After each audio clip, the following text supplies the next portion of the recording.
And hello, everybody.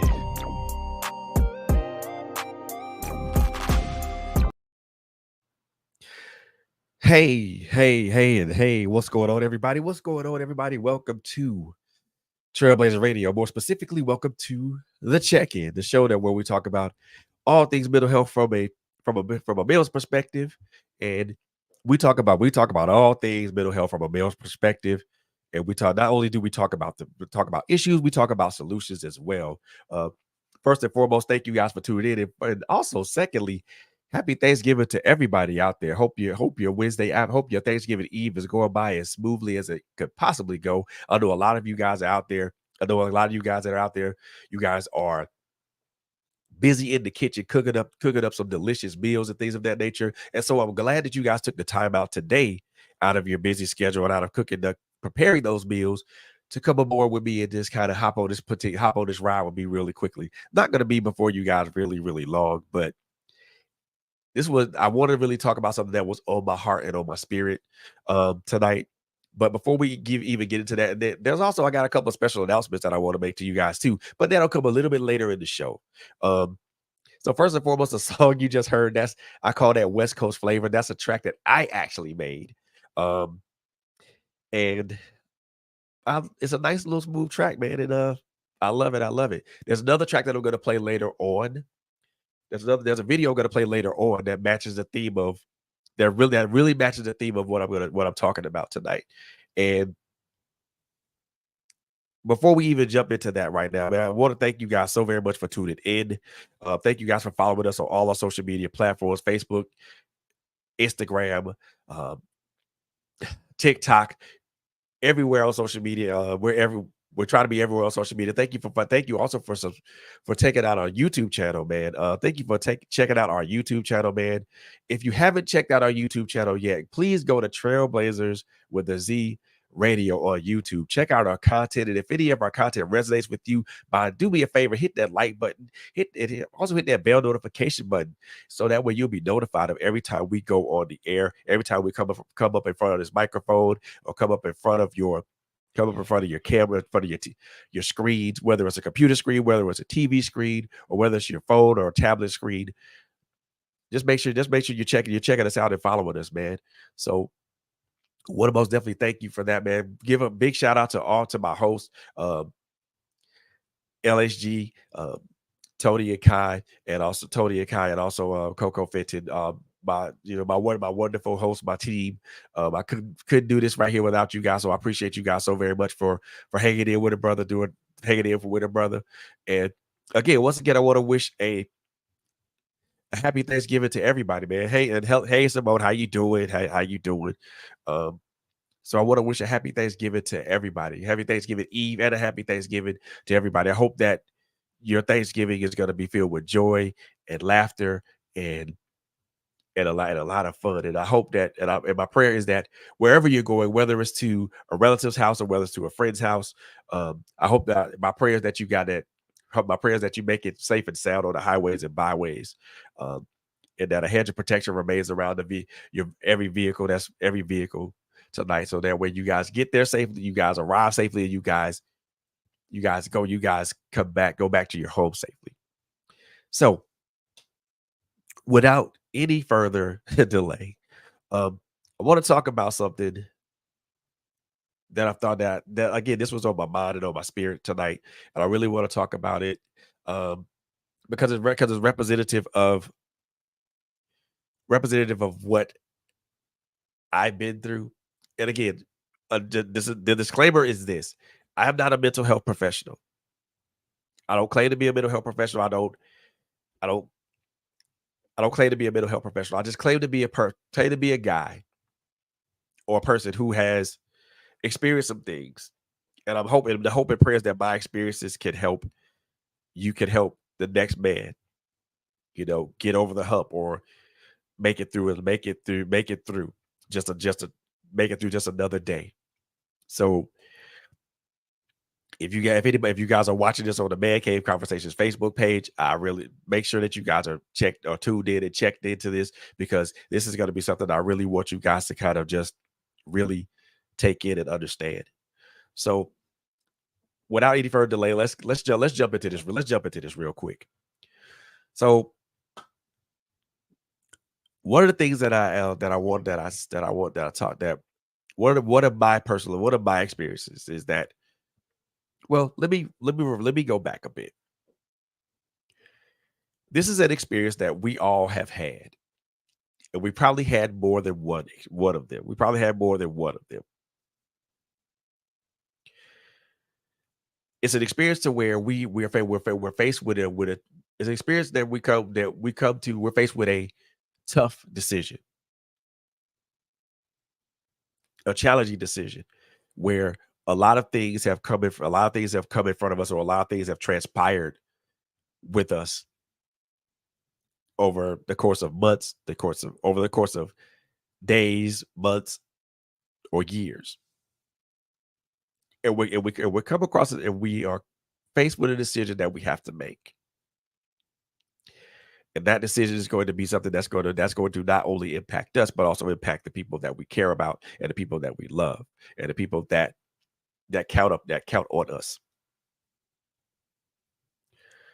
This experience usually comes from a moment to where we may have been exposed to trauma. We may have been exposed to trauma, or we may have been traumatized, or we we suffered a major hurt. And the decision that we make will have a lasting impact, not only on our lives, but also the lives of the people that are the people that care and love us, and also could possibly have an impact on the larger world around us. As I as I talk about these conversations, always on this particular platform, and on this particular platform, our choices not only impact us, they also impact the people that we care about, and more importantly, more to an even greater degree, they impact the larger world around us. And we have to think about that. First of all, think about how our choices impact us. Secondly, how they impact the people that we care about and love and want and protect.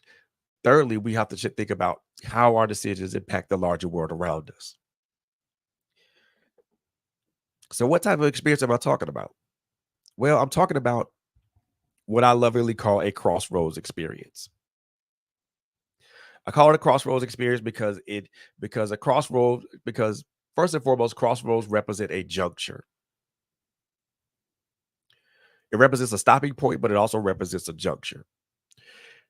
It represents a stopping point because the simple fact that it's a point in our lives to where we have to where we stop, and where we take stock of things. We take stock of things. It's a juncture because whichever direction in this crossroads that we go, it has a lasting impact. Whether we go left, whether we go right, or whether we stay straight, or whether we just stand still and wait. A crossroads experience is one of those experiences that I think all of us have come across. If not once, maybe twice, or maybe three times in our lives. And each crossroads experience for each person is different. And they come at different times in our lives, and usually at pivotal moments, to where we have to make a choice, or we have to pivot, or we have to make some sort of monumental decision that'll have a long lasting effect. These experiences are not without their own share of pain, or their own merit. These experiences carry a lot of weight. A lot of weight. They also carry with it a lot. They also carry with it heavy consequences if we make the wrong choice.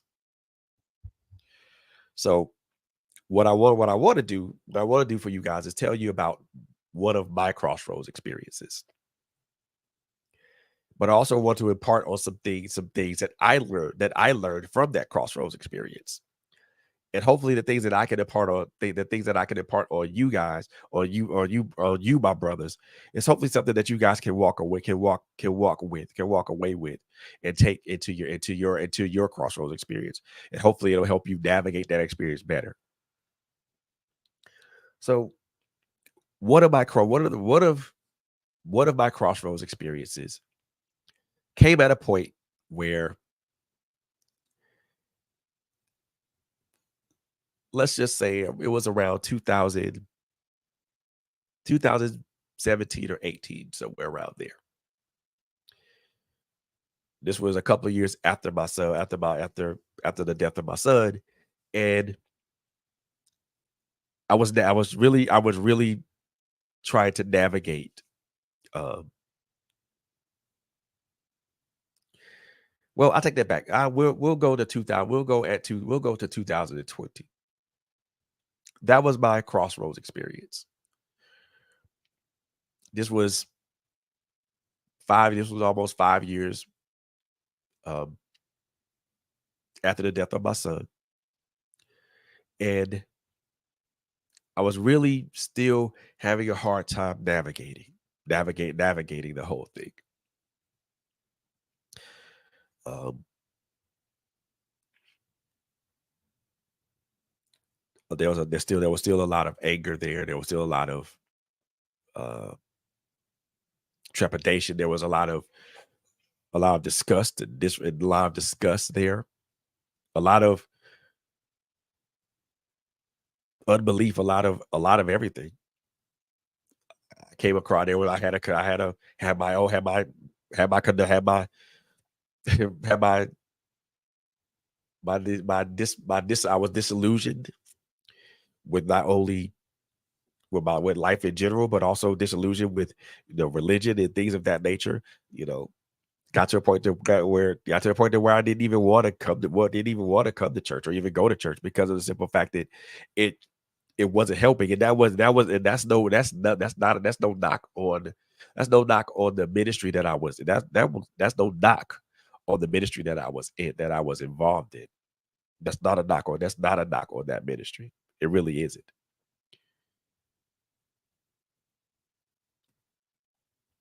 One of the things I had difficulty dealing with is the acceptance part of the grief process. Still trying to bargain and still trying to, deal with that particular aspect of it. And it cost me a lot, Had started bouncing from job to job because of the simple fact of me not addressing those issues head on head on, or not facing them in a way to where it was going to be um, plausible or even equitable for me. And it really pushed me down a rabbit hole, and it drove a wedge between myself and my ex-wife.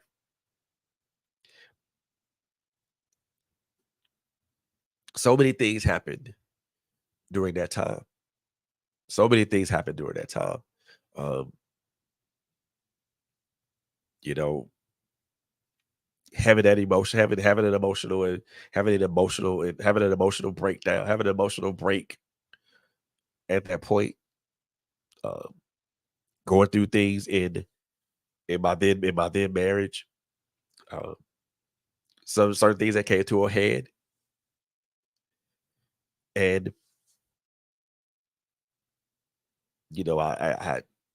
I was at a point to where I just had to just kind of figure out what I needed and wanted to do.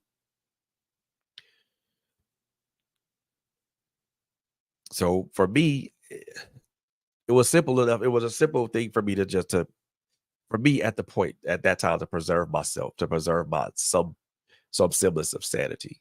And this was after a suicide attempt. Decided to come back to Georgia and figure some things out.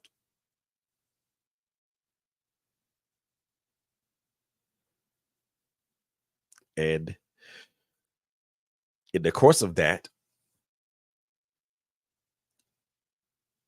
as I got here, as I got to Georgia, as I came here and got to Georgia and got myself settled in, that is where my crossroads experience. That's when the that the cross my crossroads experience had happened was had I experienced that way before then, but I came but this is where I came to the point to where I had to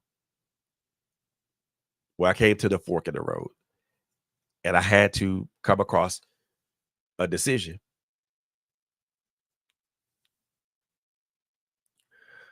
The decision was the choices that I had in front of me.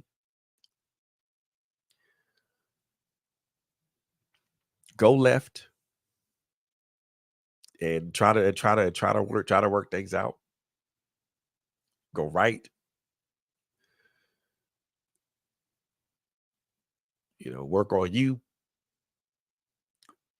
go straight to wherever whatever that and find out wherever that unknown road led to, or just wait, sit and wait.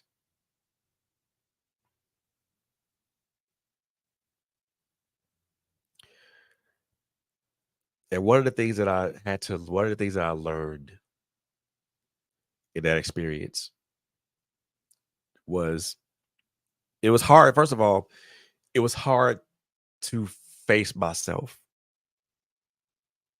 during this whole time because at that point when I got here, when I got back to Georgia, I was so emotionally broken or so emotionally out of it that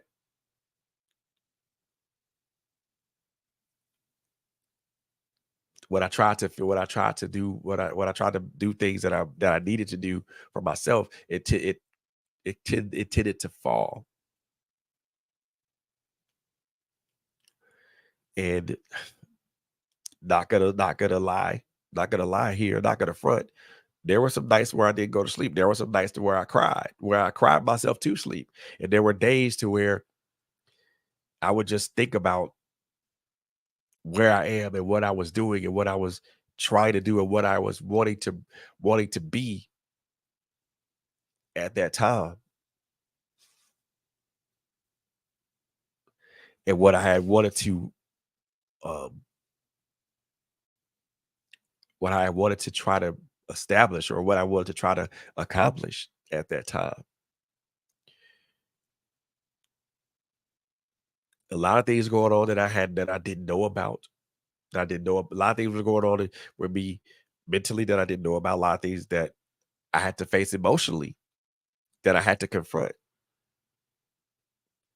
And it was a difficult process. It was a difficult ordeal. And and I get really emotional when I talk about my own experiences because they get I had to they're so visceral to me and I remember those experiences as if they were as if they were yesterday as if they happened yesterday. And it was it was a crazy time during the remaining of 2020 up to 2021. Certain aspects of my life were on track, were beginning to be on track, but then certain aspects of my life were not on track, which still left me in that crossroads experience because all the things that I had dealt with, all the things that I had been, all the blows that I've been dealt with, all the things that I had experienced during that whole time put me in a place where I didn't want to feel nothing. I didn't want to experience anything else. I didn't want to go through anything else. I didn't want to feel like I had to deal with anything else. And honestly speaking, I did it. But unfortunately, as we go through this life, we live this life and we go through this life, we go through those things. And we have to. There's no if, ands, or buts about it. We have to go through that. We have to go through those things. So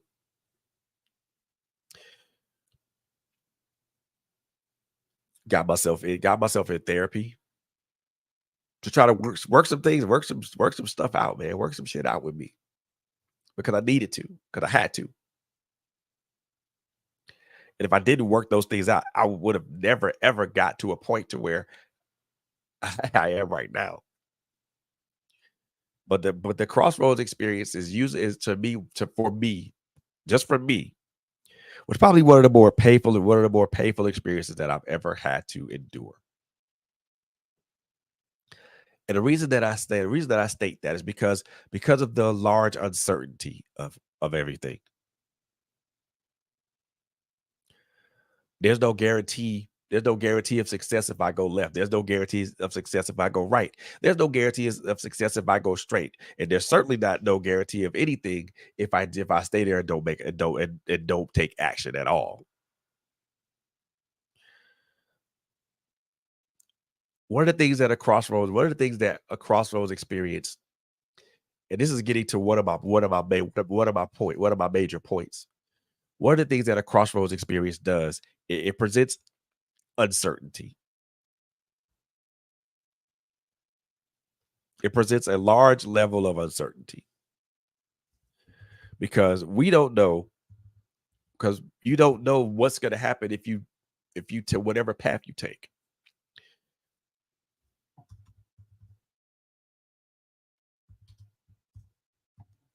And when I say that there's a large level of uncertainty attached to it, there is a large level of uncertainty attached to this experience because again, you have no idea of where of what you're going to do, or you have no idea of the viability of the choice that you make.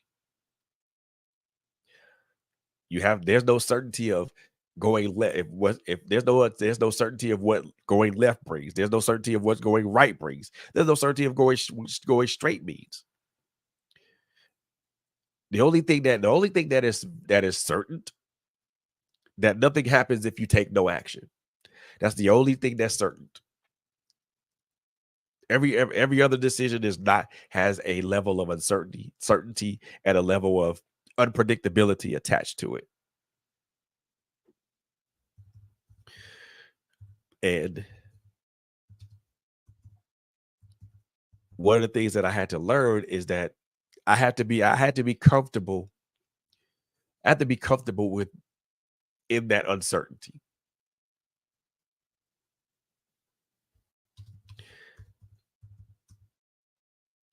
That's one of the things that I had.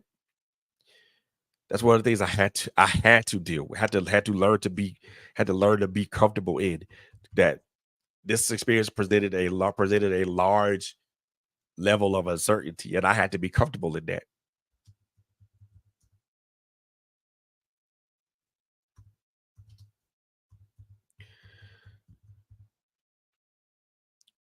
We're presented with these uncertain or these unsure situations because usually usually it's the result of usually we put ourselves in these situations largely because of our choices.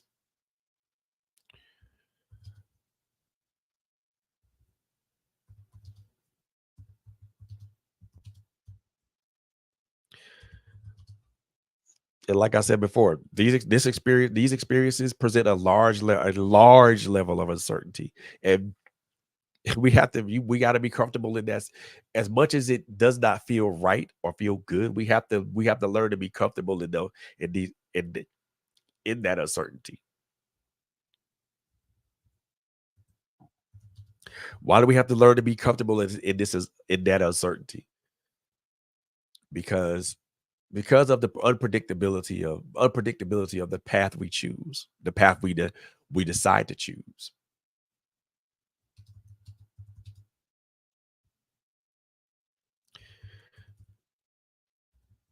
If the unpredictability of the things of the choice of the path we choose presents challenges, and we have to be prepared for those challenges. One of the things that I had that I one of the things that I one of the other things that I had to learn was that even though I'm in this level of uncertainty and I'm trying to make myself comfortable in this level of uncertainty as much as it looks and feels uncomfortable. I have to try to find a way to be comfortable.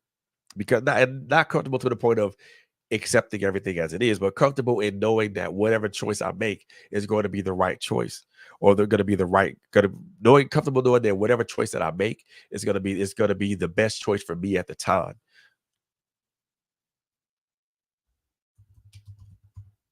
So that's not saying that you're comfortable with the situation, but comfortable in knowing that when you come to the point of making a decision, is that you're comfortable where you become comfortable enough in making a decision. It is the correct decision at the right time at the correct time.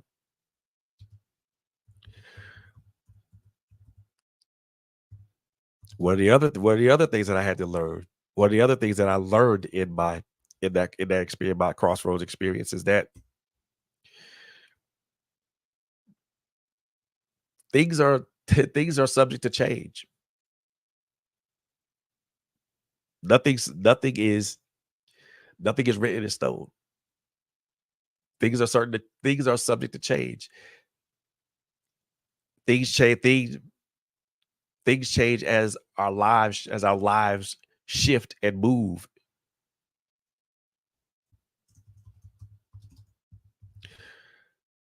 Things change as our lives shift and move. Things change as we progress in our lives. Things change as we grow and we mature.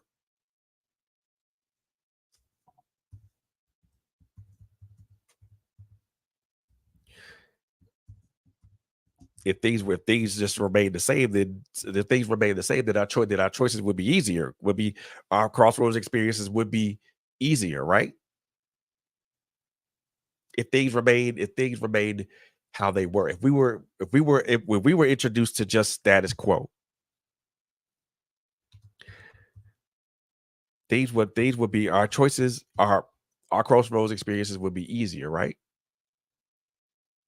They would be. I promise you they would be. But they're not. So things are always subject to change. And we have to be adaptable to that change.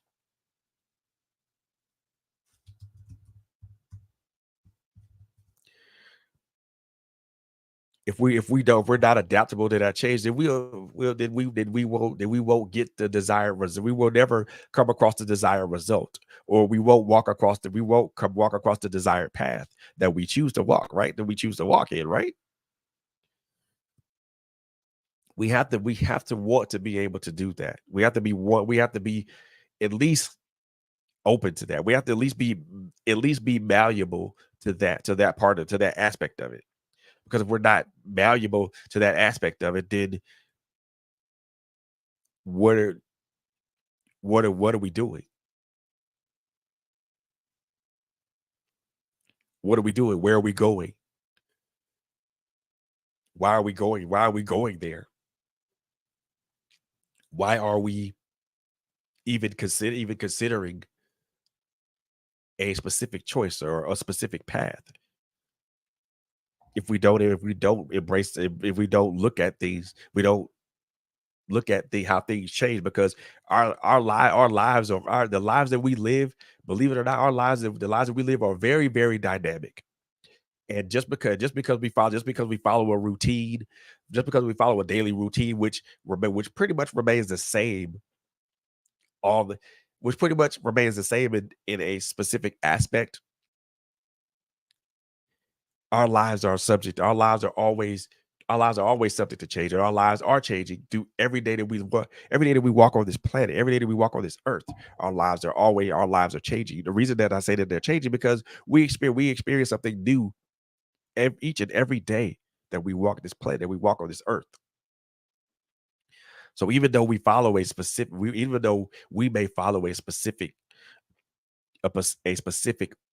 thing, or we go along a specific timeline to where maybe for the majority of us, is we get up in the morning and we go to work. We work for 8 hours, and then we get off at 8 hours. Then we get off at work, and then we do other things. Maybe we go exercise. Maybe we go um hang out with our family and our loved ones or our significant others, or maybe we just Have time. We take that time for ourselves. Maybe go on a walk. Maybe do something different. Maybe do something that's going to help. That's going to help us kind of decompress from the day. And then there's another 8 hours that we spend sleeping. So that's 16 hours already. That's 16 hours of our day already gone. What are we doing with the remaining eight?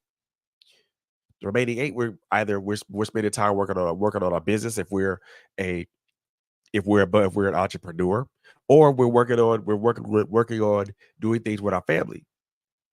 We're working on our businesses as if we're entrepreneurs, and also in the same instance, we also have to cook for we are if we're if we have a family, we cook for we either cook for our family, we take care of things in the house for our family, we take if there are children involved in that, we take care of our kids, take care of our children and or grandchildren. So in some instances that leaves very little time for yourself.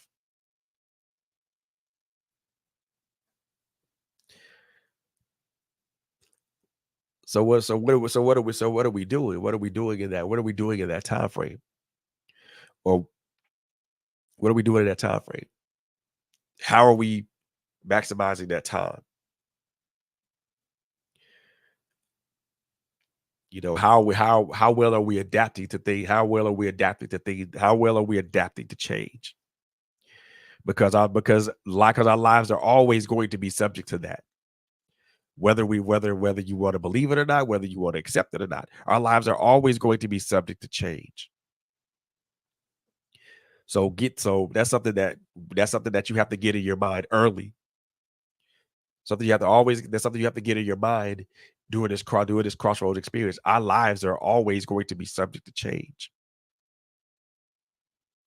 Whether you want them to change or not, they're going to change. And either you're gonna be happy with the change, or you're gonna be happy and accept the change, or you're gonna be sad, you're gonna be mad and not accept the change. And then either way, there's a consequence behind it.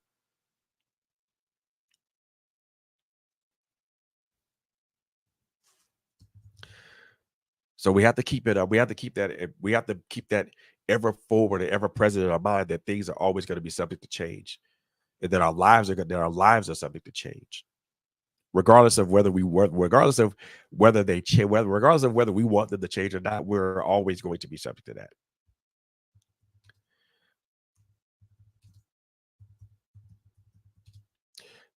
The third thing that I had to realize is that I am at this crossroads experience largely due to my choices. Let me repeat that. We come to these crossroads experiences largely due to our choices and the consequences that came with those choices.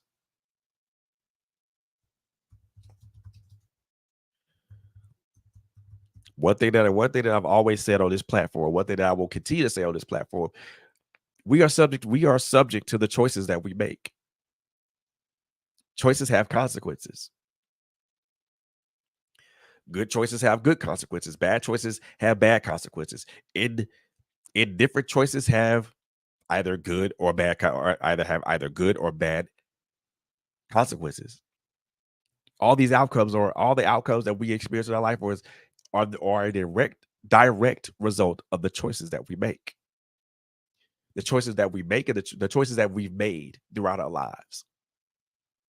The things that we didn't adhere to, the things that we adhered to, the things that we heeded, the things that we didn't heed, the advice that was given to us and we ignored it.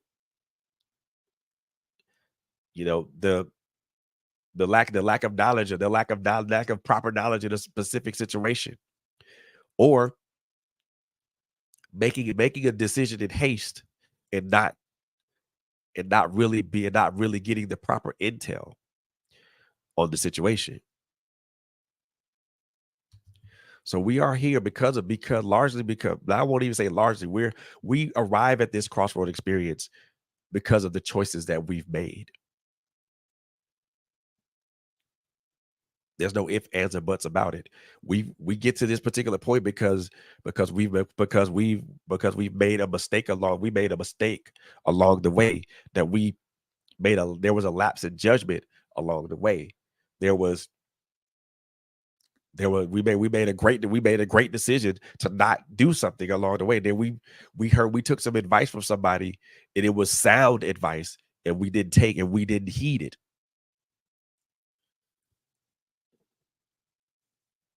We were taught with some life taught us a particular lesson, but we didn't we didn't properly learn the lesson, or we didn't properly see what the lesson was. We didn't properly see what the point the lesson we didn't see the lesson we didn't see the point that the lesson was trying to poke at us.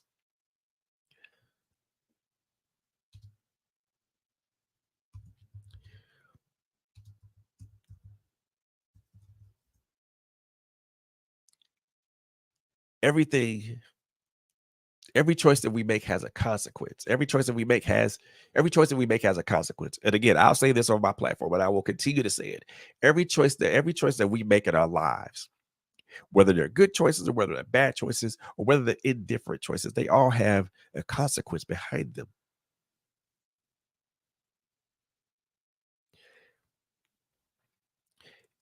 And we have to be readily available to be able to face the consequences of those choices, because it's the choices that we made.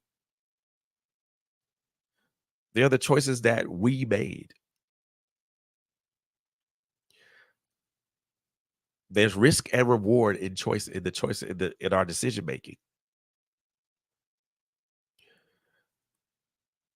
There's risk and reward in our decision making. If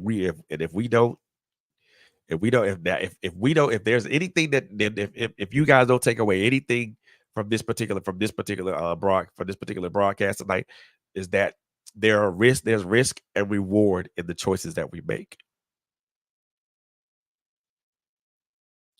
Our our choices involve a concept of equivalent exchange.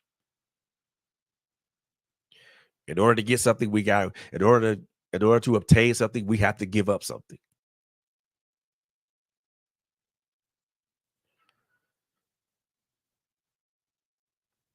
Our lives our lives run off the concept of equivalent exchange. In order to get some to have something, you have to give up something. If you want to lose weight, if you're looking to lose weight and get in shape, then you have to give up certain things. You have to give up certain things and commit to that lifestyle, commit to a healthy lifestyle.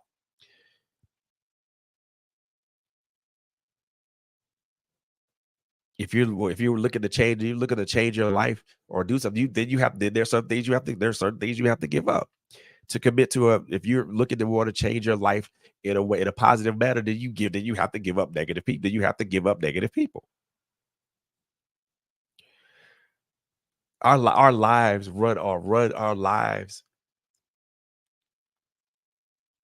operate on this concept of equivalent exchange. And believe it or not, whether you believe that or not, whether you believe that or not, or whether you understand it or not, it's true. We Our lives operate on the concept of equivalent exchange. If if you don't believe me, think about some of the things that you want to do, and you have to think about something that you want to do, and you had to give up something to get to that. The best example I can think of was if people wanted to lose weight.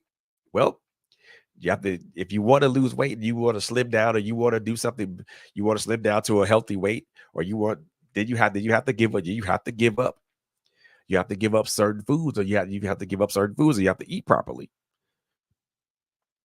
And you have to commit yourself to that to a healthy lifestyle. That's equivalent exchange. You want to obtain this, but you got to give up this. And equivalent this what you want and what you give up doesn't happen on the back end. It happens on the front end. You want this, you want this, and you want this, you got to give up this. It doesn't happen on the back end, it happens on the front end.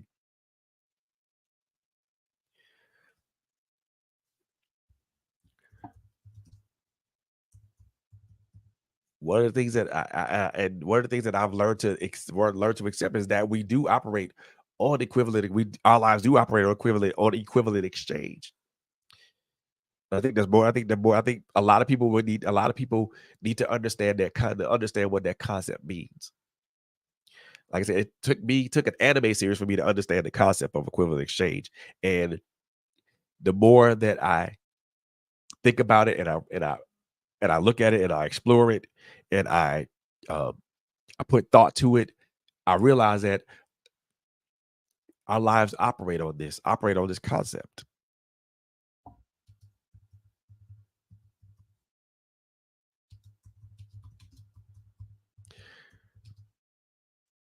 and that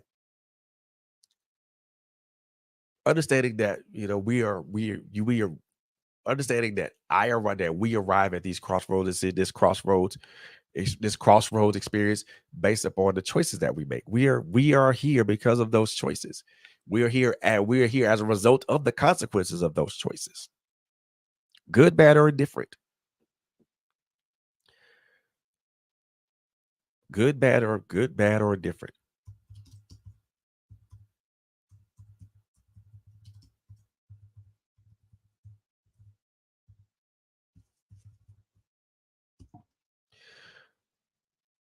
The other thing that I had to realize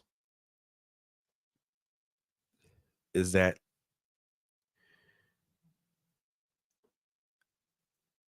I am here.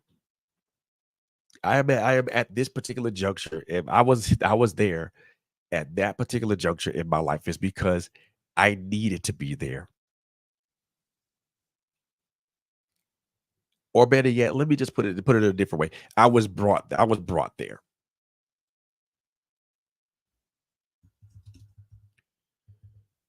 Let's put it like this. We are brought to our crossroads experience. It's the culmination of everything that we've experienced up to that point, and we're brought to that fork in the road.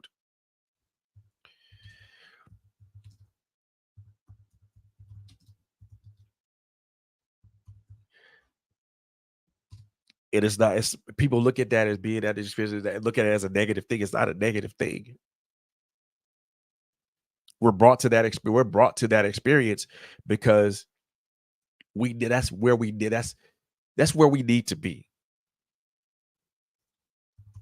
Believe it or not, a lot of our crossroads experiences are again we're brought there due to the things that we have experienced, and due to the things that we've endured, and also due to the choices that we've made. So we're brought there. We're brought there by our own volition. So we're brought there. Number one, but there are two things that I want to amplify with this. I really want to amplify this particular point because I really do need to make this very plain.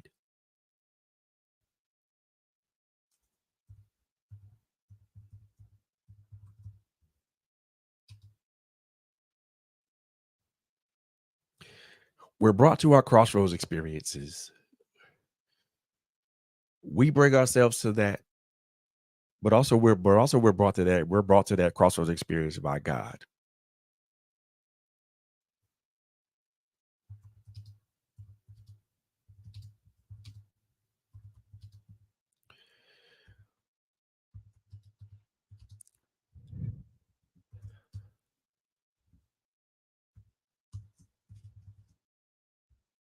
Let me repeat that so that way it is made very plain. We are brought to our crossroads experiences not just by us, but also by God.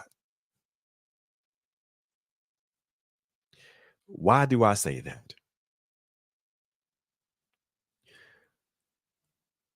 Of course our choices and our decisions bring us to that fork in the road. Yeah, they do. But also God brought us here to this particular point, this particular stopping point, because there's something that he wants us to see.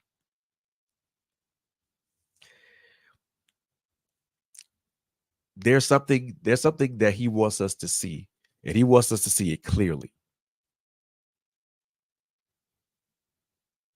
There's something in our lives that he wants us to see. That he wants us to see this as clear as day, as clear as day.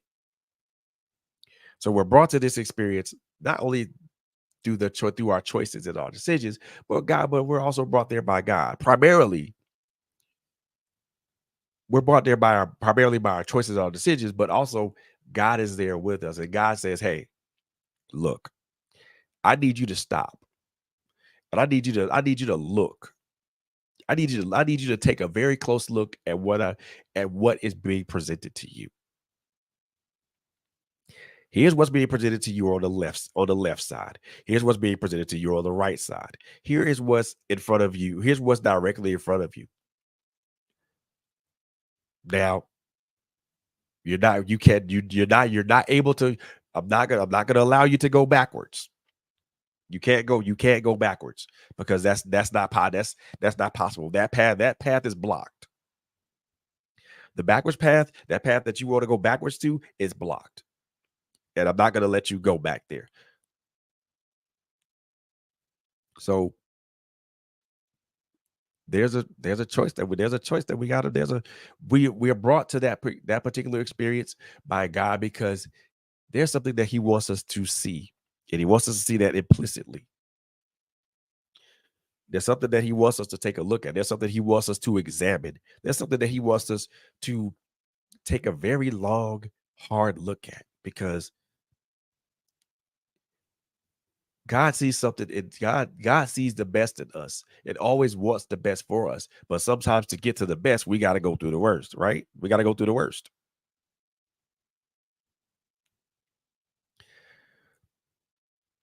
How do we, and it also poses a question to we also pose a question to ourselves. How the hell did I get here? How did I get here? Why how did it get to the point that it would how did it get to the point that it's like this now? How did it get so bad?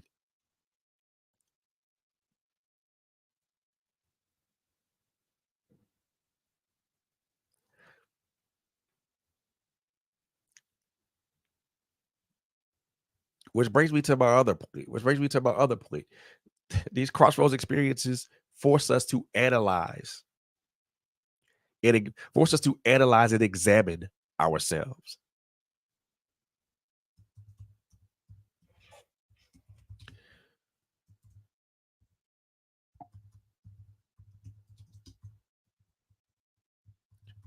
The crossroads experience forces us to analyze and examine ourselves.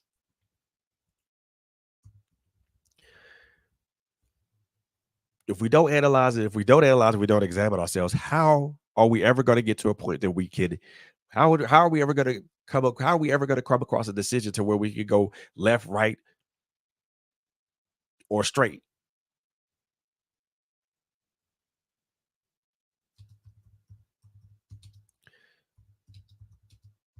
One of the things that I had to learn to do is examine myself.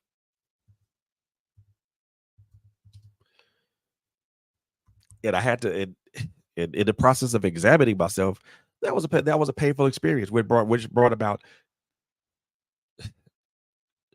revelations about myself that I did not like. Brought about things about me that I just was totally and utterly disgusted with and totally just not happy with. The crossroads experience forces us to examine ourselves at length. And we have to examine we're not it's trust me, this is being forced to examine yourself at length. That's not voluntary.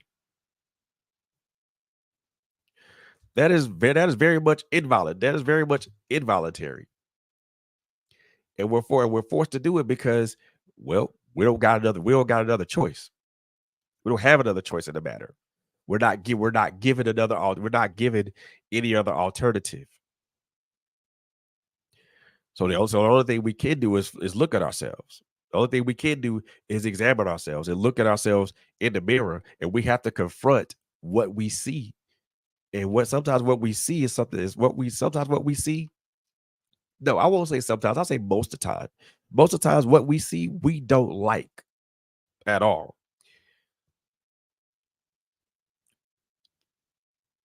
I'll say this.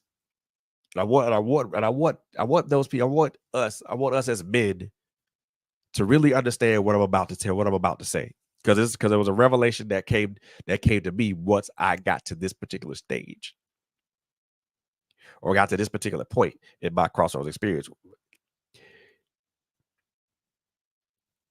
When who we are on the outside is very different to who we are on the inside.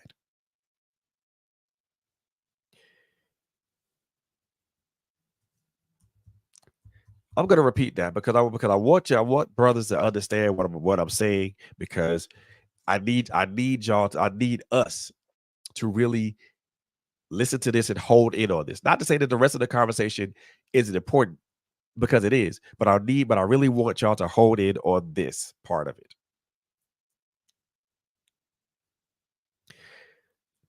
Who we are on the outside, which is this whole outer shell of who this whole outer shell of us. Who we are on the outside is completely different than who we are on the inside.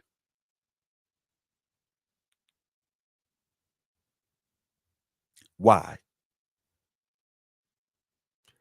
Well, because usually what our appearance is on the outside is mostly just a defense mechanism to protect us from the world at large.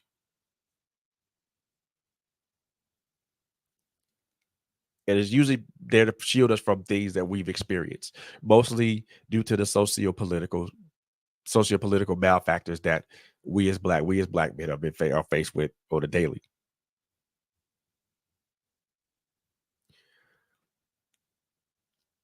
And we take all that in, but that's just the half of that.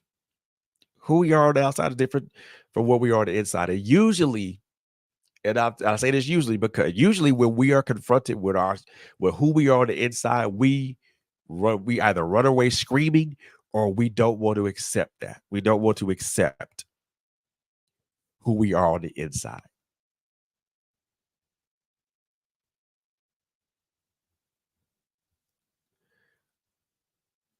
I want to make sure that that is very plain. When we are confronted, or when we look at our true selves on the inside, which means we do this deep examination of ourselves, and we get right. And it goes back to the concept that I've always said on this platform is getting back to that little boy that dwells in all of us as men. Because that little boy that dwells in all of us as men is different than what we are, than what different than who we are outside.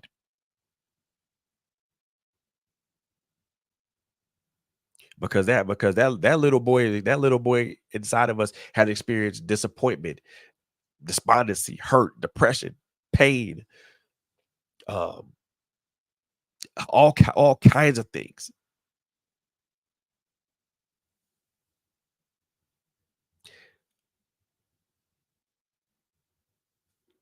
How so different? In what way? Different because the simple fact of the matter is what we've been through, that our experiences pile up, and every time we go through a painful experience, that's a different layer of defense, and you build upon layer and layer and layer and layer and layer of defense until that's who you are. That's who you are. Our experiences change who we are. They also change our thought processes toward things and people. So if we've been hurt by somebody, whether it's a male friend or a female, or whether we went through childhood trauma, whether we went through childhood trauma or we've been through other traumatic events, those things change us.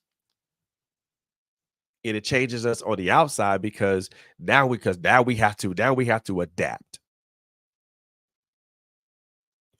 Now we have to adapt. Now we have to adjust. And we're different because of that.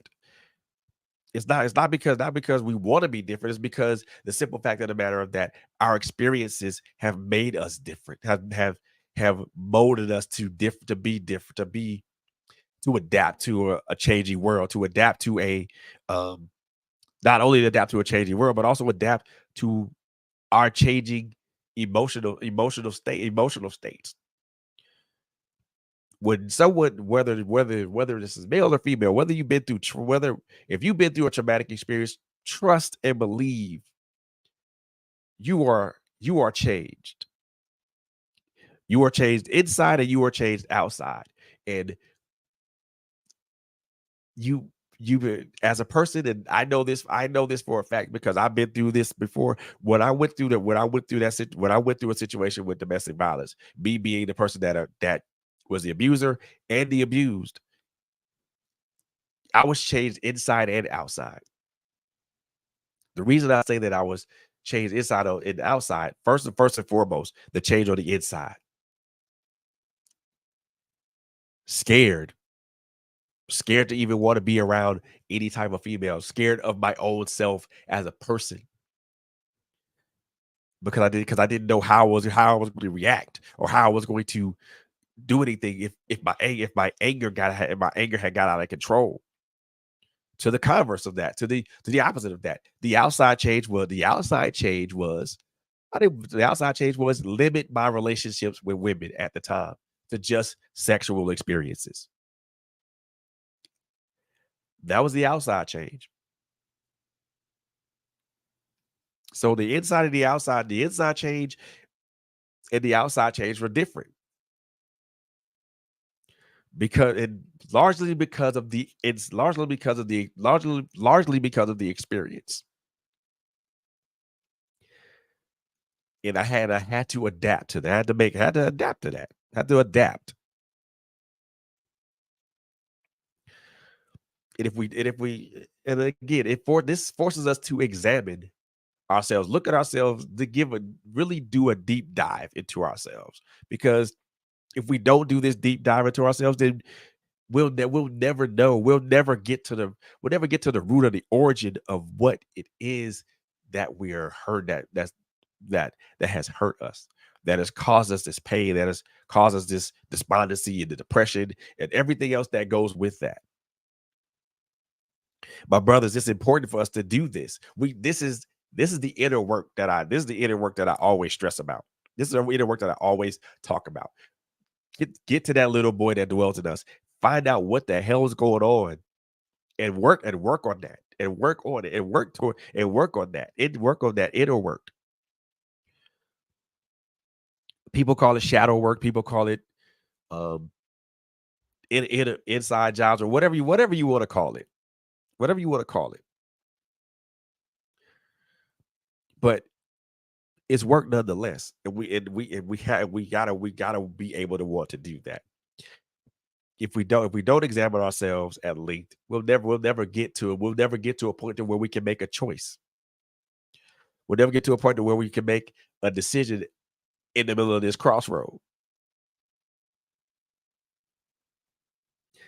Which brings me to my next to last thing here. The crossroads experience in a crossroads experience, you don't have to choose. You don't have to choose right away. You're not forced to make a you're not forced to make a choice. You're not forced to choose right away. Yes, you're right. You're right. So you're right. You are so right, Dr. Butterfly. It's look, most folks don't want to do that because of the simple fact that because of the level of difficulty that's involved.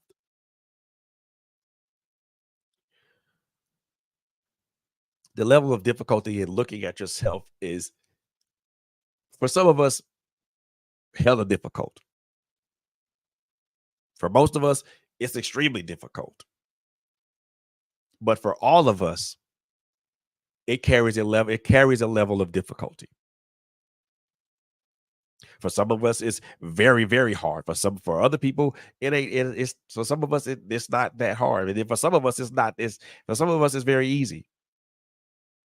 But for all of us, there's a level of difficulty involved. Your level of difficulty depends on how deep you want to look.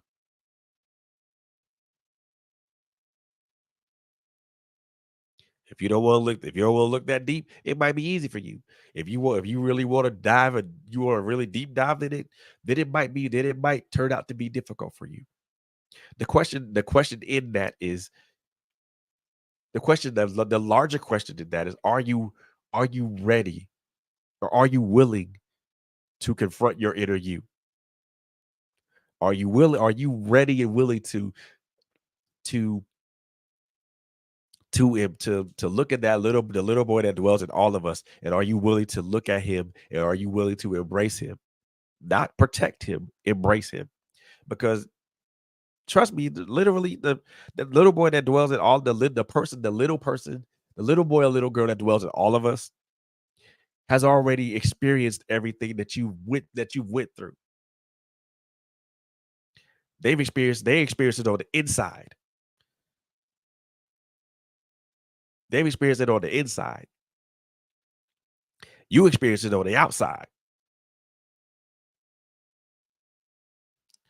They took in all the emotions that you felt, the pain, the hurt, the regret, the despondency, the depression, and everything else that comes with dealing with certain decisions and certain things that we all deal with in life.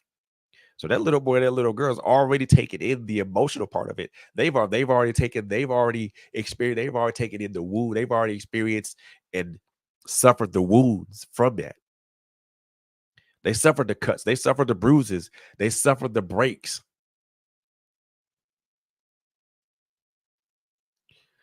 So are you willing to confront yourself? Are you willing to confront yourself? Are you willing to look at yourself in the mirror and say, hey, either I like this part of me, or either I like this or I don't like it. And if you don't like it, what are you planning on doing to change it? What actions are you willing to take to make a change?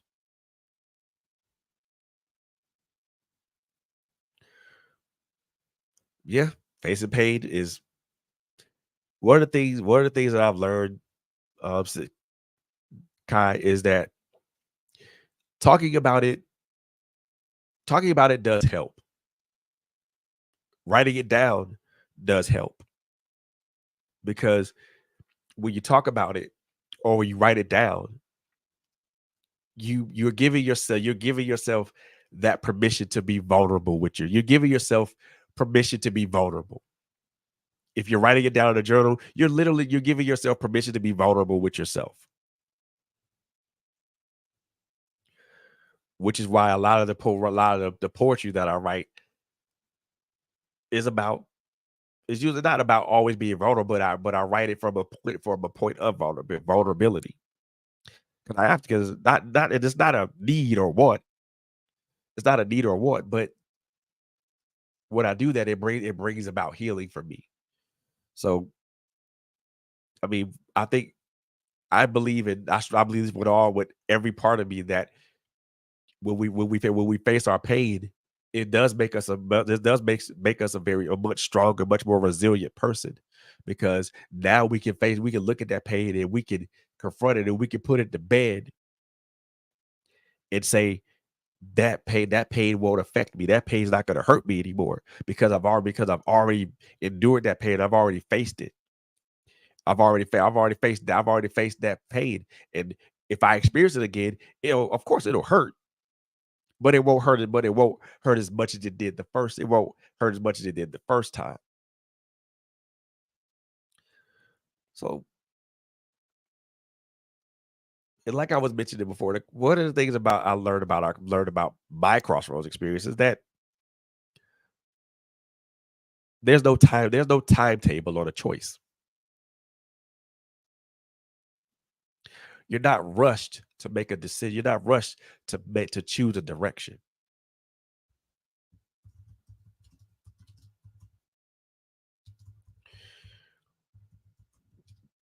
Now, if you want to put yourself on a timetable, then that's fine.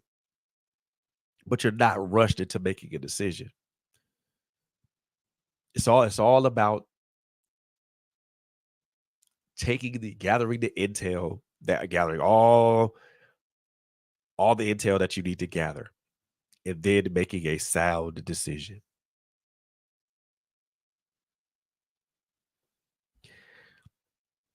You're not rushed into a choice. You shouldn't be rushed into a choice. A crossroads decision, a crossroads experience has an element of time, has an element of time attached to it, but not in the way that you think. But not the way that you think.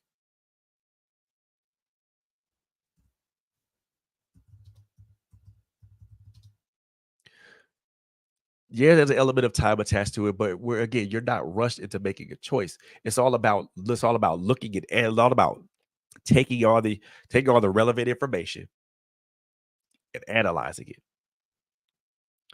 picking it apart, looking at it. Also looking at your life choices, and also the desired path, the desired result that you want, desired result that you want.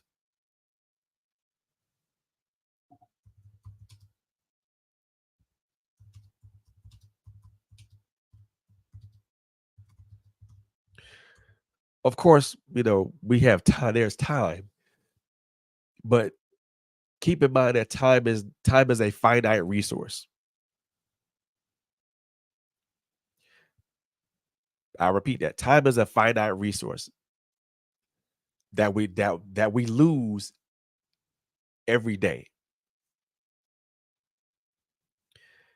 Time is a resource that we do not get back.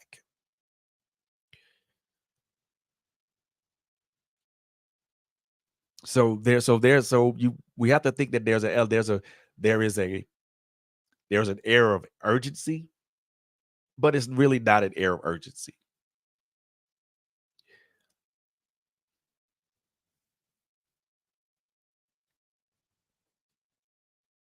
But we have to think about it, brothers, we have to think about this is in a sense that excuse me, we have to think about this in a sense that of course there's an element of time attached to it,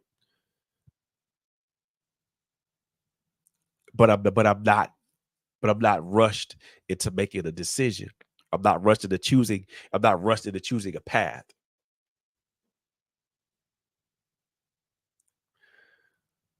So but we also have to keep in mind that the element of time is a finite resource that we will never recover. We will never be able to recover any type of time when we lose it. So the best example, 24 hours in a day,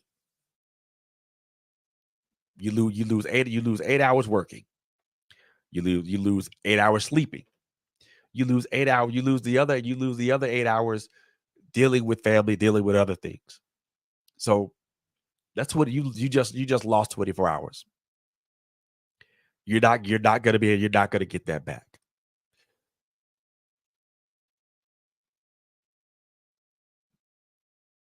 But we also have to understand that that we also should live for today and not worry about tomorrow, because none of us are guaranteed the next day.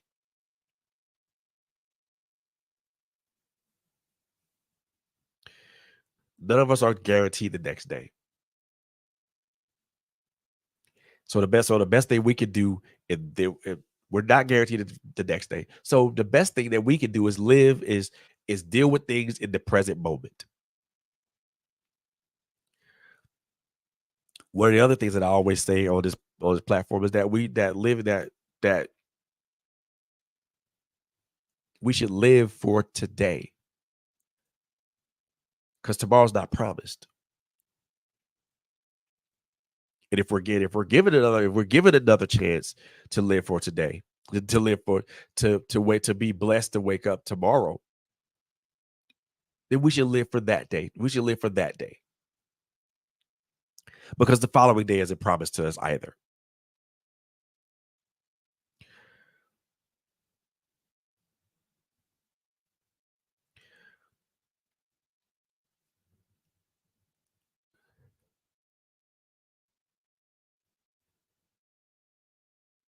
Yeah, it's been for a lot. For the funny thing about this is the funny thing about this, Kai, what you just echo, what the thing that you just said is echoed is something that is echoed through a lot, echoed for a lot of us. And I'm throwing myself in that because the same phrase that the same phrase that my sister Kai said is something. It's the same thing that I've echoed. A lot of us have echoed this particular statement. For me, it's been too long. Time to really work on dealing with the pain. We've echoed this statement and we've echoed this statement and we've echoed this statement. Why do we always say that it's time for us to start dealing with something and we don't deal with it? Well, maybe because we're not, and maybe because we're not as serious as dealing with it as we say that we are in the words that we speak. Oh yeah, I want to deal with this pain, but I ain't really gonna do it because I'm just saying that just to let people know that I'm actually trying to do something or I'm actually trying to work on myself. And in actuality, I'm not.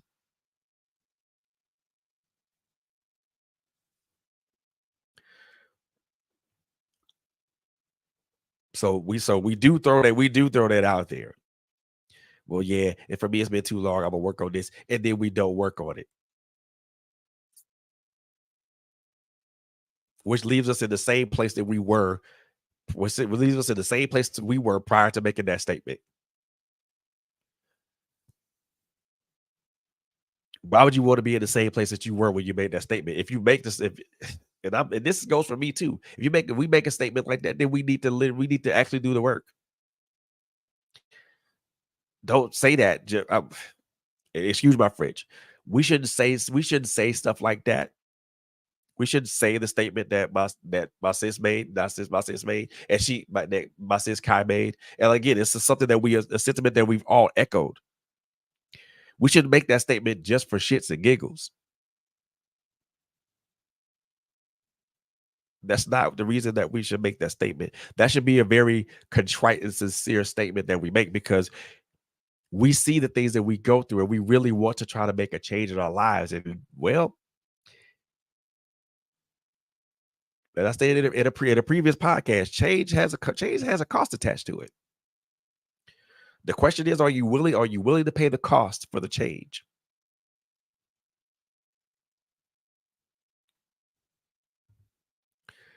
If you don't want to pay the cost for it, if you don't want to pay the cost, then don't. If you don't want to pay the cost of the change, then don't change. But if you understand and if you understand the cost of the change and you're willing to make the change, then go ahead and do it.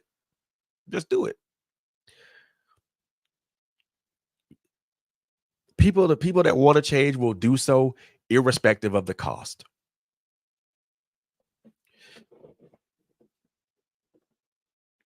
Simple as that. People who want to change will change irrespective of the cost. And there's a cost that's involved with change.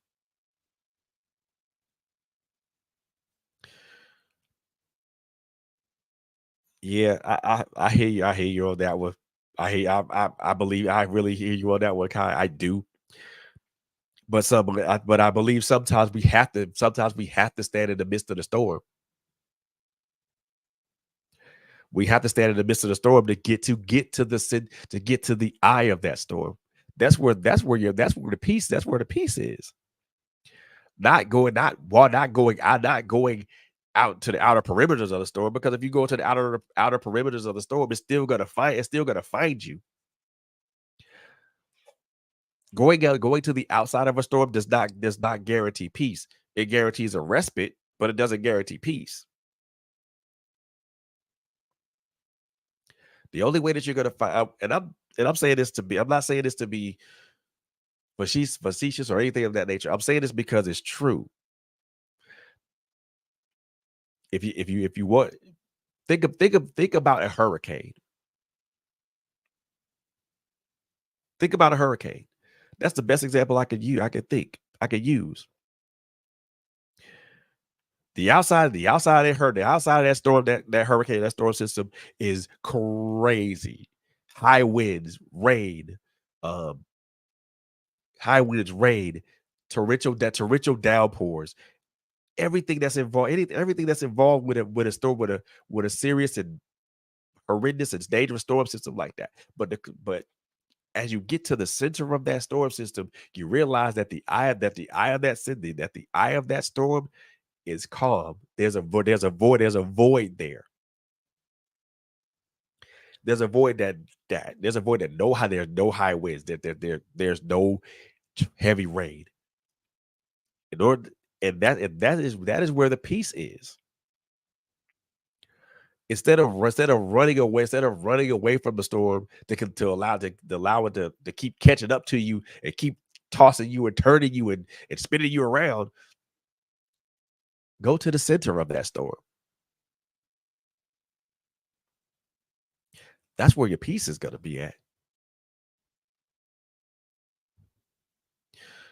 Yeah, we do want to do that, but when we look at but we think but we usually think of the danger element of that first. We think of the danger element of that first instead of the other element of it. One of the things I think about, what's the worst that could happen? I could be blown away. I could be caught in a torrential downpour or anything else. Now I'm not talking now. Trust and believe. I'm not talking about a actual storm. Not talking about an actual storm. Not actually talking about an actual hurricane, because usually that's where you should seek shelter and all other kinds of things. I'm talking about an emotional hurricane. That's what I'm talking about. I'm talking about the emotional hurricane that a lot of us go through, a lot of us endure in our lives, and for some of us it's hurricane season now. For a lot of us, it's hurricane season now. But the reason I say this hurt, mostly that way because of the holidays. Usually on the holidays, for a lot of us, it is a very sensitive and very trying time for us, because we've lost loved ones along the way, and those loved ones are not here to celebrate with us, not here to be. We're not here to. We can't enjoy or bask in their presence. One of the things I do want to extend to everybody that has lost a loved one, uh, lost a loved one, is that I, pr- I my prayer is that, and this is the same prayer that I pray for myself. I pray that you find peace in the midst of your storm. I pray that you find happiness throughout this trying time. I pray that you find sunshine in the rain.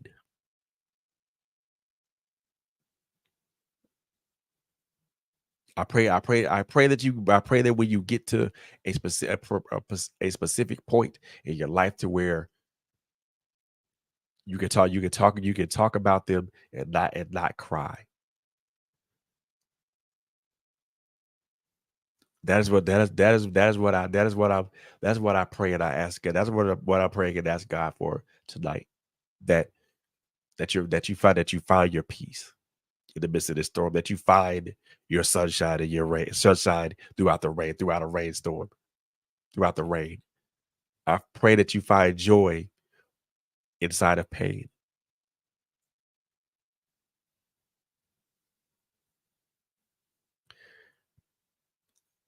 one of the things, and this is the last thing, the last of several things that I'll talk about. There's so many other things that what crossroad experiences make us have us do, but this is one of the most important things.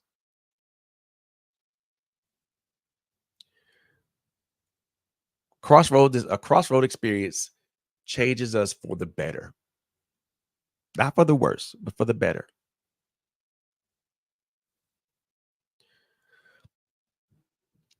Because regardless of which road we take, whether it's the left path, whether it's the right path, whether we go straight, or whether we stand still and wait, and whether we stand still and gather our intel and wait, it changed that across our crossroad experience changes us for the better. Because regardless of the path we take, we're better equipped to deal with certain aspects of life, because we took the time to examine ourselves, because we took the time to understand that we're here, because we took the time to understand that we're here because of the choices that we made. We're better for it, because we understand that we didn't get here, just we're not here. We're not at this crossroads experience by ourselves. We're also in the presence of God, where while we're going through this crossroads experience.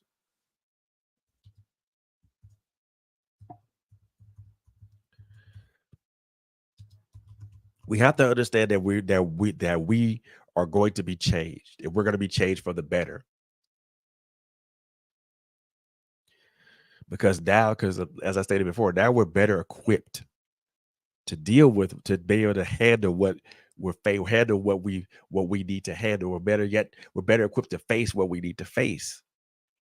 We're better equipped to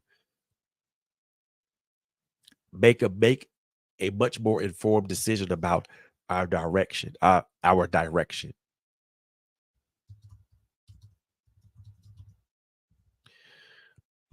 think when we are changed for the better, because there's no other direction for us to go. We're not going to be changed for the worst. And if we are changed for the worst, then we really didn't learn anything from the experience. We really didn't take anything away from the experience.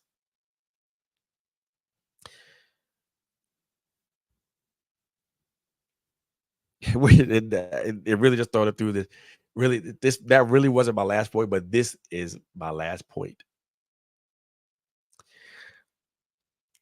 Crossroads experiences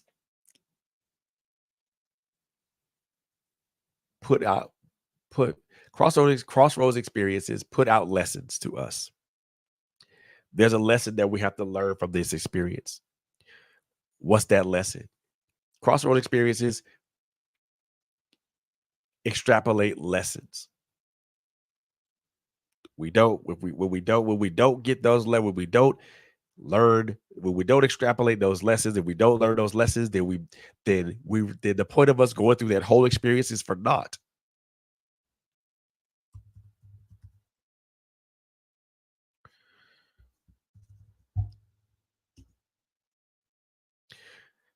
We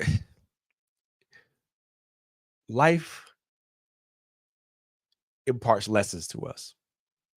Every day that we're on this earth, there's a lesson that's imparted to us. We gotta understand the lessons that life is giving us. Because if we don't understand those lessons, how can we ever grow? How can we ever grow? Brothers, I want y'all to understand this, and I want y'all to hear me when I say this, y'all, brothers. Life imparts lessons. When we don't learn those lessons, we do not grow.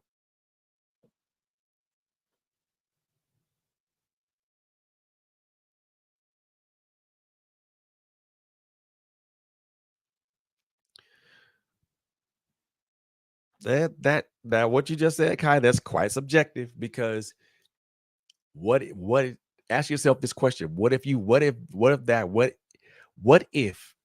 to get to your better, you had to take the road that took you through all that pain?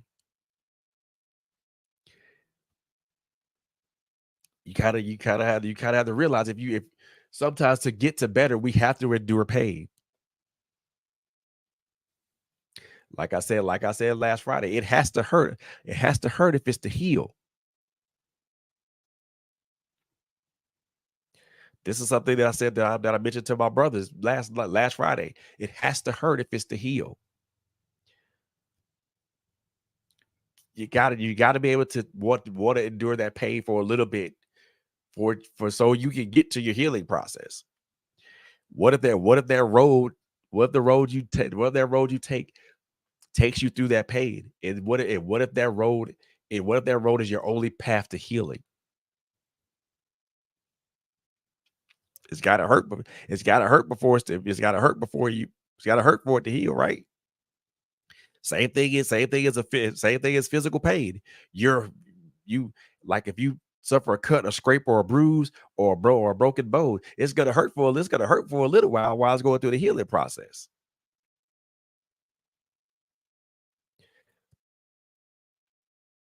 How do you know that you're healing? One of the things I think we kind of missed the point about healing is that you still have to go through the hurting process. Healing to me does not involve ignoring the hurt.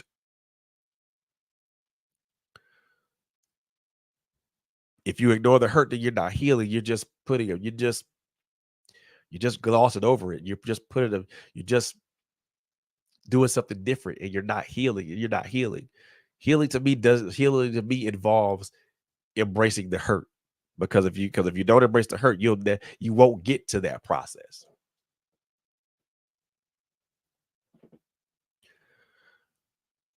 So the last point I want to throw out here is that these crossroads experiences, we have to extrapolate the lesson or lessons that we need to learn from them. As I've always stated here on this platform, the lessons of life the lessons that we learn in life, the lessons that we are taught or that we learn in life allow us to grow. If you're not learning anything, you're not growing, because how can you grow as an individual if you're not learning something?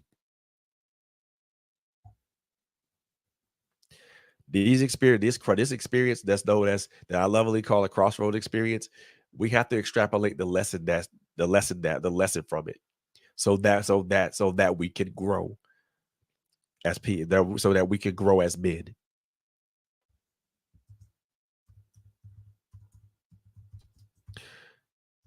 If we're not learning, if we're not growing, one of the things that I will say, and I will say this until I can't say it anymore.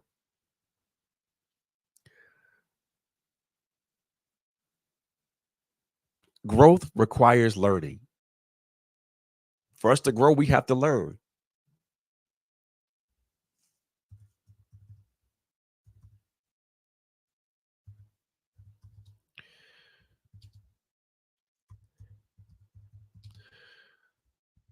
If you look, I'll say this, and I'll just there.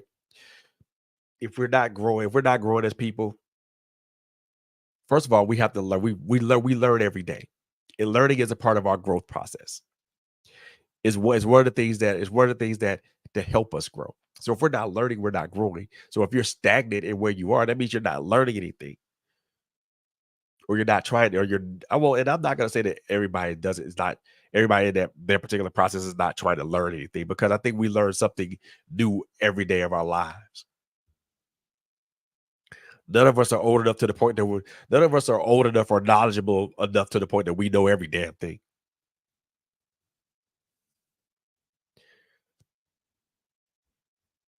I'll say this for myself at 51 years old. I don't know every damn thing. I know some things. I know a few things, but I don't know everything. So if it's something that I don't know, I'm gonna research it. Gonna look at it. I'm gonna research it, and then I'm going to research it, then apply the knowledge that I've learned to grow myself. Whether it's knowledge for me to grow my business, whether it's knowledge for me to grow myself personally, intellectually, spiritually, emotionally, mentally. We all of us grow in those aspects. When we learn something, when we learn something, we grow in either one or all of those aspects I just mentioned. Whether it's emotionally, whether it's mentally, whether it's spiritually, whether it's educational, whether it's just intellectually. We all grow in one of those aspects. We grow in either one or all of those aspects. Growth in neither one of those aspects is dangerous. If you're not growing, if you're not learning something every day, I won't say that it's dangerous, but it's detrimental to our growth as human beings. Detrimental is especially detrimental to our growth as men. Because I think for some of us, I think we don't want to grow because we are afraid of the growth part, because we're afraid that I think we're afraid that when we grow, I think it's gonna take away from who we are. No, it doesn't take away from who you are. You're the same person. You're gonna be the same person, just someone who's learned something new.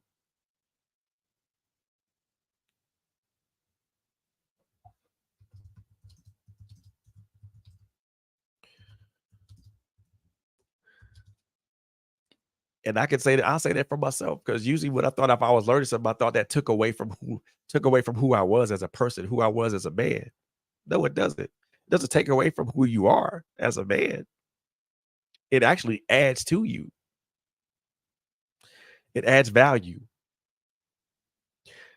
I think a lot of us as men, again, and I put myself in this lot of us conversation. We look at our value based upon dollars and cents first, and not we look at our value based upon dollars and cents first, and we never look at our intellect. We never look at our emotions. We never look at how big our heart is, or better yet, how we have a heart for service, a heart to serve, heart for service, and a heart to serve. We never look at the simple fact that we can we as men are loving and caring. We're loving and caring. We never look at the fact that us as black men, we hold the weight of the world on our shoulders, and we're never given a chance to release that weight. So we look at our so I think we look at our value. We have a one-sided view of our value. We have this tunnel vision view of our value. And especially as black men, we have to look at our value as beyond that, because the thing of it is, we've been placed with blinders on our eyes for so long. We can't we don't see the left and we don't see the right. All we see is, you're a black man, this is your value. Your value is based upon the number of zeros that adorn your bank account. Your value is um based upon how you look, how based upon your outside appearances. Your value is based upon whether or not you do this or whether or not you do that, or whether or not you embrace this type of lifestyle, or whether or not you don't embrace this type of lifestyle. And that has to stop. That has to cease and desist.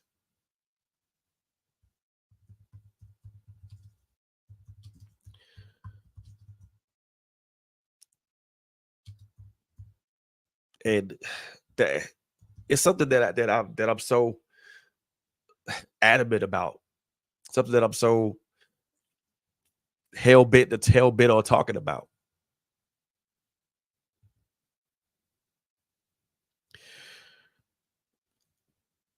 Yes, sis, we should always remain teachable. If we're not teachable, we'll if we're not teachable, we ain't growing. Not gonna grow.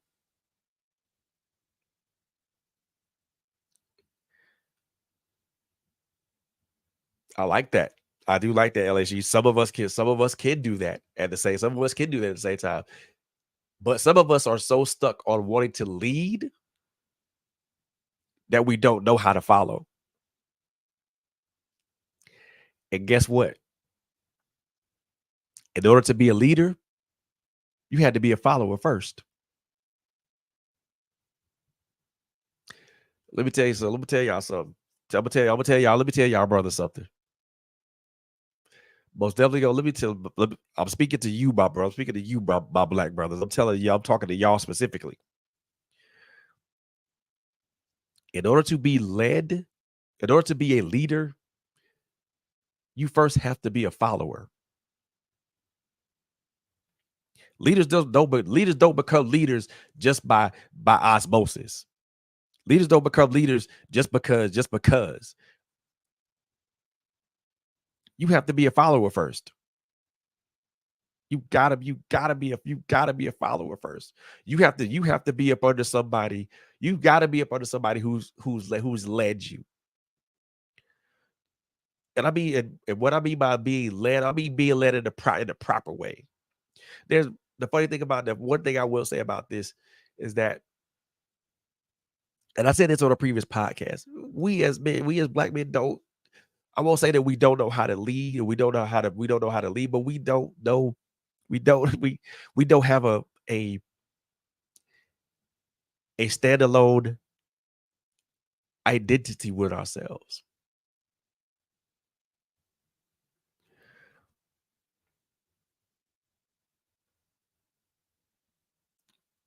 We've been thrown with such negative stereotypes and such. We've been thrown out with negative stereotypes, not to mention, and as I mentioned before, the socio-political male factors that have that have that have kicked us completely in the ass. We don't know what that is. We we as we A lot of us as men, and again, I'm putting myself in this too, and I'm not, and I'm saying I'm not. I'll say some of us as men, not. I'll say some, not all, but then again, it could be all, it could be some. It's what I'm about to say is very going to be quite subjective.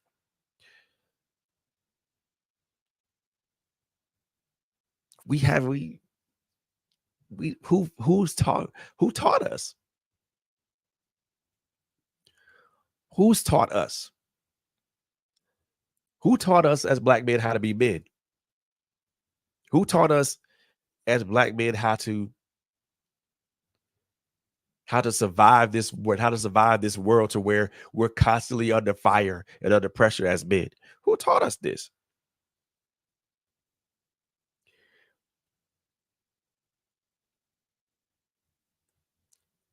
We there's fault to be thrown around everywhere. And I mentioned this on a previous podcast. The social political male factors that we've been exposed to.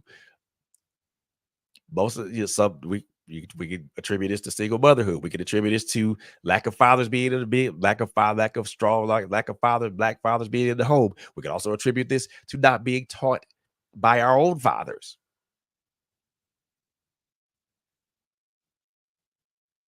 So there's a lot of things that I could point out with that. You know, it's and it go and it really and it goes back to what I said earlier. Go back to what I said earlier.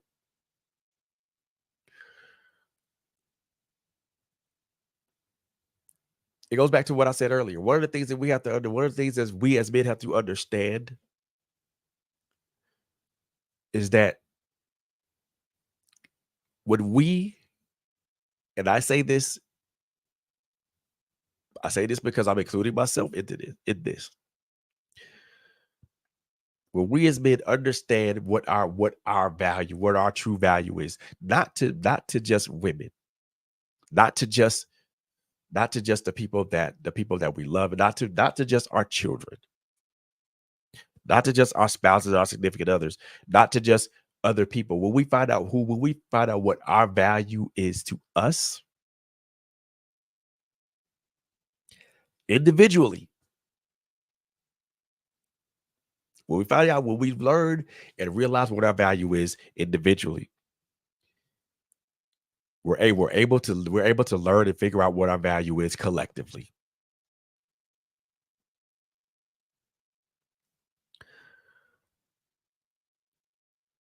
Brothers, our value goes beyond our wallets. Our value goes beyond our physical appearances. Our value goes beyond what society at large puts us out to be. We if we don't understand that, then we will continue to have an identity crisis. We will continue to go down the path of, not the path of least resistance, but the path of the most resistance. Because as long as, and this is the one thing I'm going to say this, and this is probably going to be controversial as hell. But at this point, I mean, but for me, it doesn't matter. We're so busy trying to change a narrative. We're so busy trying to change a narrative that has already been established, that's already been seen as the negative narrative. Instead of changing a narrative, how about we create a new narrative? Because let's just face it, try to change the current narrative has been an absolute epic fail. I'm saying that, and I'm being real with it. It's an absolute epic fail. Trying to change a narrative, trying to change a current narrative is a fail, because no matter how much we want to try to change that narrative, it's not going to change, because there's too many people. There are too many people that hold on to that popular opinion, the popular opinion of that narrative. Just a thought process of mine. I think when we look at the narrative as a whole, I think when we try to change, we try to. It's better, for the way I see it, it's better to rewrite a narrative than it is to change it, because changing a narrative takes there's an element of time involved, and plus there are people whose minds are already set. They're not going to change. They made up their mind a long time ago. They don't care. The narrative is the narrative for them, and it doesn't matter. Now, I'm not gonna sit here and be like, I'm not gonna sit here and say that. You know what I'm saying? I'm not gonna sit here and say that. What I'm gonna say, what I'm going to say, and this is what I'm going to say. And again, it's gonna be very controversial, because, well, I like controversy anyway. But hey, instead of we need instead of trying to change a current narrative to which a lot of people, a lot of people's minds are set. How about write another one, and have people view that narrative, see that narrative for what it is, and then see the people that are living out that narrative, and then maybe, just maybe, people will adapt that narrative and look at things in a different light, in a different way. Maybe they'll see things. Maybe they'll view things in a way that it needs to be viewed, because What are the things that narratives? What are the things that narratives are? What are the things that narratives are based on, or based on perception and perspective? And each one of those carries its own ups and downs and its own idiosyncrasies and everything else that's involved with that.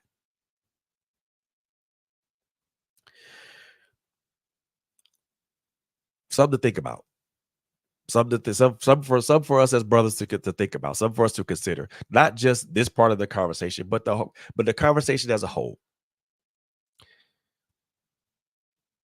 One of the things that I've learned during my crossroads experiences is that I came out a better person because of them. I came out of those experiences a better person, a better man because of them. There were things about myself that I learned doing those experiences. It doesn't really take it shouldn't take a cross it shouldn't necessarily take a crossroad experience for us to get to a particular point in our lives. But sometimes we're brought there. We're brought to that crossroads experience. And sometimes we have to have that experience with ourselves. I personally was brought there. I was brought to that experience. And I had to have that experience, because if I didn't have that experience, I wouldn't be where I am currently. And I wouldn't be the person that you guys see before you. And again, like I said, I'm not a mental health professional. I'm just a guy who's had a plethora of experiences, and I want to use my experiences to help another man, help another brother to try to get through, overcome the hurdles of life. Because trust me, we it's a lot. We go through a lot. We endure a lot. We take in a lot. And it wouldn't be right of me to not mention that, to not speak to that, to not use my experiences to help somebody else. Brothers, I really want you to understand. I really want you to take this, and I want you to take this, and I want you to take it in, and let it sit and permeate into your let it sit and permeate in your mind and in your spirit. Think on the things that I've said. If it resonates with you, then cool. If it doesn't resonate with you, well, as far as I'm concerned, it's still cool, because not everything is for everybody, and I'm okay with that. Because the things that I say in front of this microphone, or things I say in front of this microphone and on camera, aren't for everybody, and that's cool. I'm okay with that. It's not like I'm gonna be angry if someone says they don't agree with me. The first question I'm gonna ask is, what did I say? What did I say, or what did I present to you that doesn't agree with you, and why? Let's have a conversation. Let's talk about it. Like I said on Friday, this is a safe space for us as men to to express who we are, to talk about things, and to talk about things, to have an open forum for us to talk and conversate. I want to bring guys up here, wants to talk about some things. So keep on the lookout on Facebook, or keep on the lookout on social media, to where I'm going to talk about some things.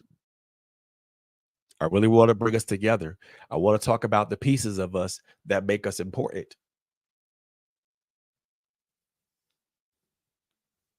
because there are pieces of us that make that are important to us, but they're not so important to they're not so important to everybody, to other people.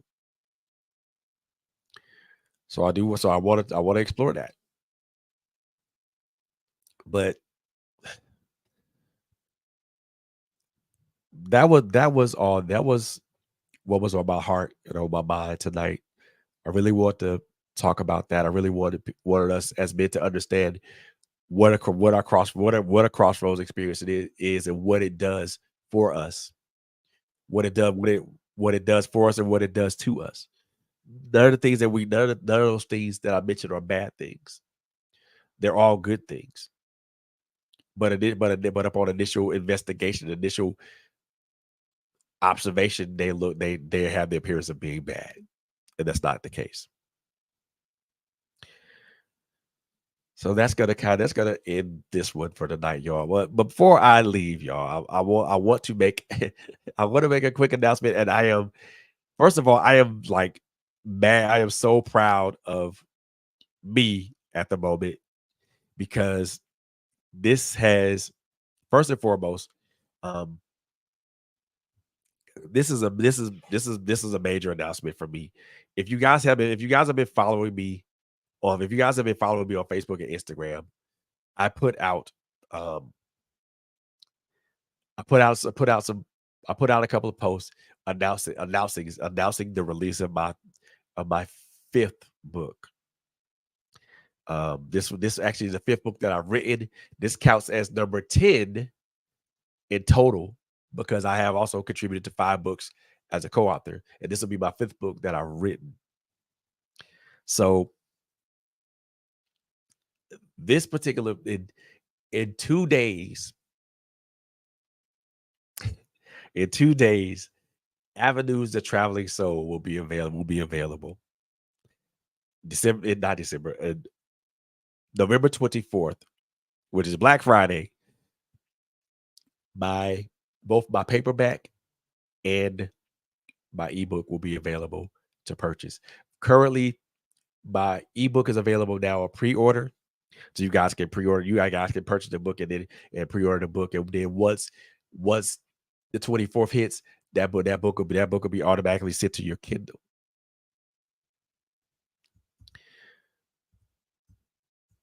So I am proud to I am proud of this book. I'm proud of every book that I've written, but I'm especially proud of the last 3 poetry books that I've written. Tapestry, How I See It, and and this one, Avenues, The Traveling Soul. As you notice, there's somewhat a theme here. Tapestry, The Interwoven Soul was the first one. How I See It, The Perspective Soul is the second one. Avenues, The Traveling Soul is the third one.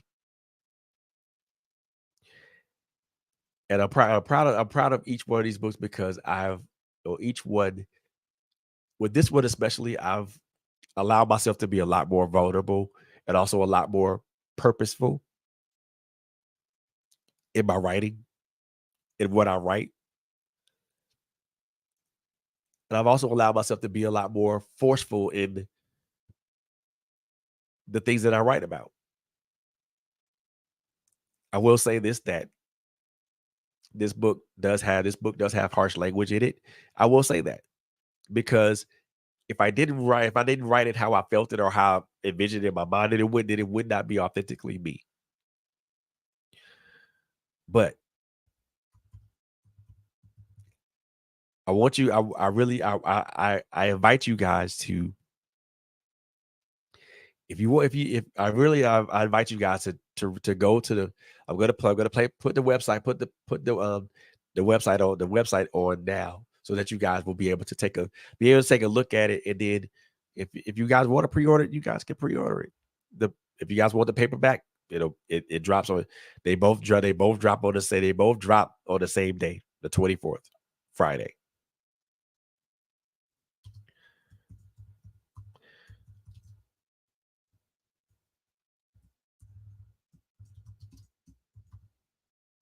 And like I said, Avenues, The Traveling Soul is probably one of the not, and again, this is one of the